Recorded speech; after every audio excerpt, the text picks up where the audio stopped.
เดี๋ยวเอ้าไปใส่ ค่อยสิเมื่อในเฮือนข่อยใกล้ๆนี่แหละข่อยขอไปนำแหน่ข่อยไปบ่ได้ไกลเด้เจ้าสิไปไสข่อยสิไปหันซักโรตีอยู่แถวสโมสรนี่ข่อยบ่ได้ไปฮอดได้ข่อยไปไกลๆเลยฮอดเฮือนข่อยนี่นะฮอดใส่กะลงหันแหละข่อยขอติดรถไปนำแหน่ขึ้นมาซะไป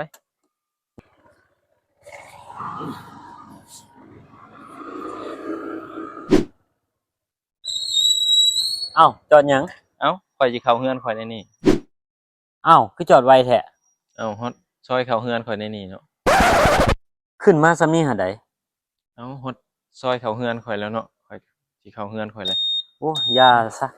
ลงเซ็งย่างไปก็ได้วู้เฮ็ดสิให้กูขึ้นซำนี้ก็จักสิให้กูขึ้นมาเฮ็ดหยังมันนี่กูย่างไปฮอดแต่โดนแล้วป่านนี้วู้